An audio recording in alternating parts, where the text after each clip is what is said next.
예, KDA 한국디지털자산사업자연합회 강성호 회장입니다.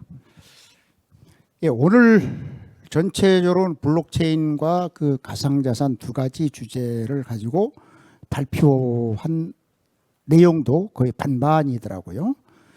지금 우리나라가 보면은 상당히 금융권인 경우는 지탱 국가임에도 불구하고 지금 전 세계 1000대 은행 중에서 KB금융이 겨우 60위를 차지할 정도로 상당히 처져 있다. 그럼 대한민국이 향후 성장을 위해서는 디지털 강국과 연계한 디지털 금융 쪽에 적극적으로 정부나 업계가 대시를 하지 않을 경우에 대한민국이 국력이 하락할 수도 있다라고 하는 우려를 늘 갖고 있습니다.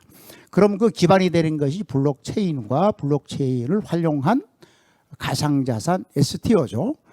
그런데 여기에 고민이 있더라고요.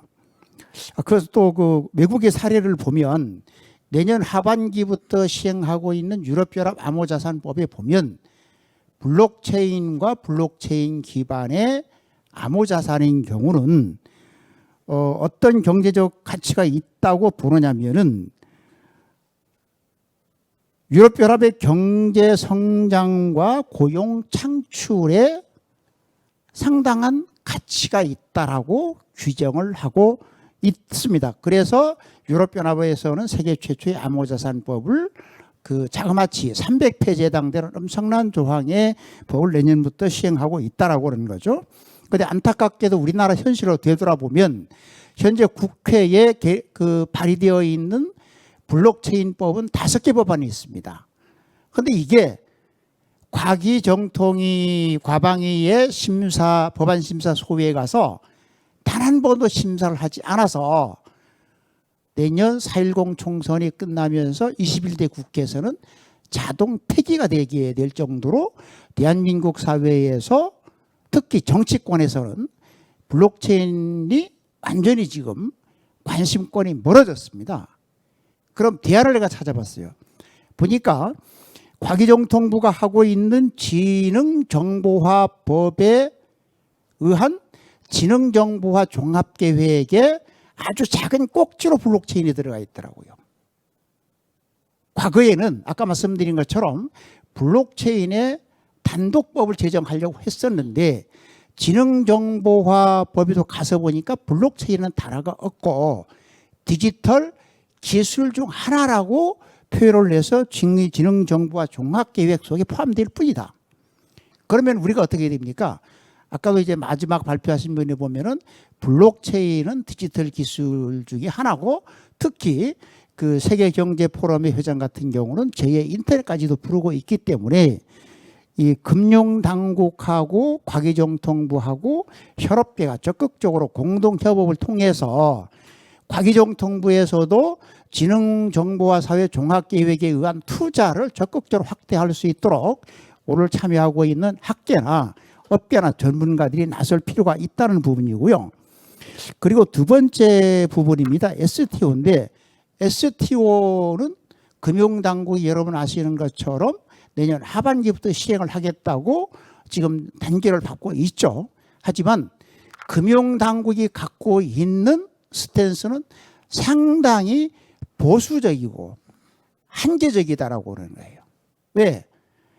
여기 보면 그 STO에 투자하는 범위라든지 그 다음에는 아까 나왔던 개념 범위가 아주 협의적으로 개념을 정의하고 있기 때문에 STO 측면에서도 우리가 다양하게 적극적으로 대응을 하지 않을 경우 생각보다 아주 협의적으로 그리고 소극적으로 하고 있다. 그것은 지난 1월 달에 국회에서 국민의힘 주최로 열렸었던 STO 관련 당정회의에서 공식적으로 당국이 그렇게 밝혔더라고요.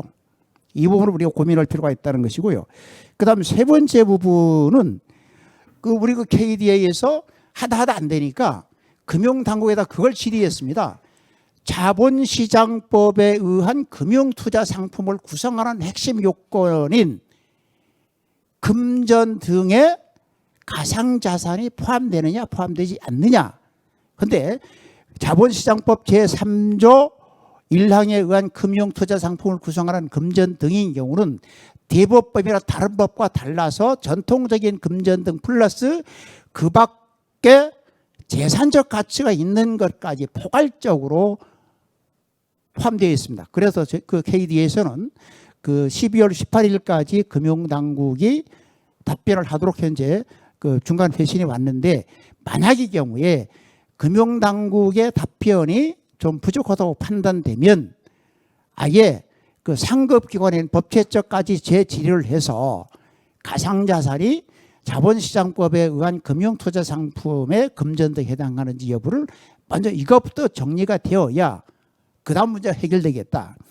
그럼 이게 그것이 해결될 경우에는 상당한 부분이 그 자본시장법에 의한 요번에 문제가 됐었던 거 있잖아요. 밸리오의 자산운용업 이런 부분들까지도 광범위하게 해결하게 되면서 이런 부분은 앞으로 우리 혈업에 계신 분 대표님들하고 적극적으로 소통을 통해서, 왜냐하면 업계는 금융당국에다가 몇 번일까 봐서 공세적으로 질의를 못 하잖아요. 그럼 단체가 나서겠는데, 그중에서도 저는 평생을 공무원에 있으면서 법령을 만들고 집행하고 정책을 기획하고 집행평가까지 해봤던 경험을 적극적으로 활용을 하겠다라고 하는 거고요. 끝으로는 지금 우리가 오늘 발표가 보면은 반반입니다. 블록체인 플러스 코인인데, 가상자산인데, 가상자산인 경우에 그 내년 1월 19일부터 가상자산 이용자 1단계법이 그 시행이 됩니다. 그런데 문제가 있어요. 가상자산법의 본질인 코인의 발행과 유통, 투명한 공시, 이 부분인 경우는 2단계법에 가서야 다루게 되는데, 그간의 여러 가지 그 당국이나 국회 사례를 보면 내년 정기 국회가 아니고 내후년인 2025년도 상반기 말에 가서 국회에서 법이 통과되면 그 다음에는 2026년에 가서야 시행되면서 상당히 입법 공백이 생기면서 외국 대비 우리나라의 법제도 재정 정비 상황이 늦어지면서 경쟁력이 떨어질 수 있는, 그럼 이게 가상자산만 아니라 말씀드린 것처럼 블록체인, 디지털 금융을 넘어서 블록체인 기술까지도 상당한 영향을 미칠 수 있는 부정적 우려가 있어서 이런 부분은 오늘 참여하신 분들이나 관련 학회,